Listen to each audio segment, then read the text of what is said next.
అదరగొట్టే కారం రంగు రుచి ఆచి కారం పొడి.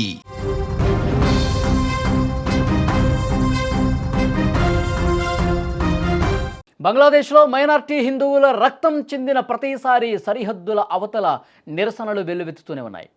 తాజాగా దీపు చంద్రదాస్ అనే హిందూ వ్యక్తిని అతి దారుణంగా గుంపుగా చేరి కొట్టి చంపటం యావత్ దేశాన్ని ఆగ్రహానికి గురిచేసింది.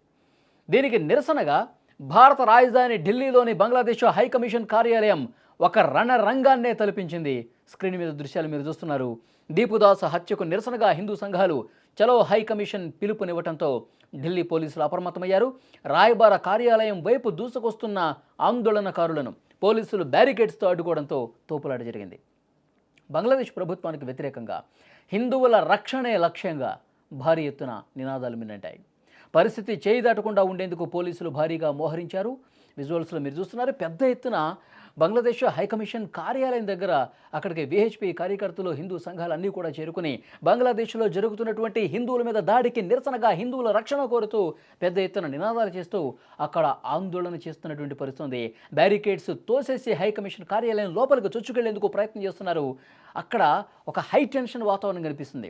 అక్కడ ఉన్న పోలీసులు కావచ్చు, బలగాలు కావచ్చు, వాళ్ళని అడ్డుకునే ప్రయత్నం చేస్తుండడంతో లేదు, ఎట్టి పరిస్థితుల్లో ఈ హైకమిషన్ కార్యాలయాన్ని ముట్టడించాల్సిందే, హిందువుల్ని చాలా దారుణంగా కొడుతున్నారు, చాలా దారుణంగా దాడి చేసి చంపుతున్నారు, బంగ్లాదేశ్ ప్రభుత్వానికి వ్యతిరేకంగా మేము నిరసన తెలియజేయాల్సిందే, మా నిరసన సెగ అక్కడి ప్రభుత్వానికి తెలియాలన్నటువంటి ఉద్దేశంతో హిందువులు పెద్ద సంఖ్యలో వేలాదిగా హైకమిషన్ కార్యాలయం దగ్గరికి చేరుకుని ఆందోళన చేస్తున్నారు. ప్లకార్డులు ప్రదర్శిస్తున్నటువంటి దృశ్యాలు మనం చూస్తున్నాం. బంగ్లాదేశ్ రాజధాని ఢాకాలో సామాజిక కార్యకర్త ఉస్మాన్ హైదీ హత్య తర్వాత పరిస్థితులు ఒక్కసారిగా మారిపోయాయి. ఈ ఘటనను సాకుగా చూపి అక్కడ భారత వ్యతిరేక సెంటిమెంట్ను రెచ్చగొట్టారు. ఇదే క్రమంలో దీపు చంద్రదాస్ను లక్ష్యంగా చేసుకుని లించింగ్కు పాల్పడటం రెండు దేశాల మధ్య దౌత్యపరంగా పెద్ద చిచ్చు పెట్టినటువంటి పరిస్థితి. ఈ ఉద్రిక్తతల ప్రభావం దౌత్య కార్యాలయాలపై స్పష్టంగా కనిపించింది. భద్రతా కారణాల దృష్ట్యా బంగ్లాదేశ్ హైకమిషన్ తన వీసా సేవలను తాత్కాలికంగా సస్పెండ్ చేసింది. గడిచిన కొన్ని వారాల్లో రెండోసారి భారత హైకమిషనర్ను బంగ్లాదేశ్ ప్రభుత్వం పిలిపించి వివరణ కోరటం దౌత్యపరంగా తీవ్రమైనటువంటి చర్యగా భావిస్తున్నటువంటి సిచ్యువేషన్ ఉంది. ఎందుకంటే భారతదేశం మీద బంగ్లాదేశ్లో ద్వేషాన్ని నింపుకున్నటువంటి పరిస్థితి ఉంది. ఇక్కడ ప్రధాని మీద, ఇక్కడ ఉన్నటువంటి పాలకుల మీద, ఇక్కడ ఉన్నటువంటి అధికారుల మీద, అలాగే హిందువుల మీద, హిందువులు అక్కడ బంగ్లాదేశ్లో ఉన్నటువంటి హిందువుల మీద పెద్ద ఎత్తున వాళ్ళు దాడులు చేస్తున్నటువంటి పరిస్థితి ఉంది. నిజంగా ఒక హిందువుని చాలా దారుణంగా కొట్టినటువంటి పరిస్థితి ఉంది, చంపినటువంటి పరిస్థితి ఉంది. బాధాకరమైన విషయం అంటే మత ఘర్షణలు ఏ విధంగా రాజుకుంటే ఏ స్థాయికి పోతాయన్నది కూడా ఇక్కడ కనిపిస్తోంది బంగ్లాదేశ్లో. ముఖ్యంగా అక్కడ బంగ్లాదేశ్లో హసీనా ప్రభుత్వానికి వ్యతిరేకంగా అక్కడ చనిపోయినటువంటి వ్యక్తి ఎవరైతే సామాజిక కార్యకర్త హైదీ ఉన్నాడో అతను ప్రసంగాల్లో భారత్కు వ్యతిరేకమైనటువంటి ప్రసంగాలు చేశాడు. హసీనా ప్రభుత్వానికి వ్యతిరేకంగా ప్రసంగాలు చేశాడు.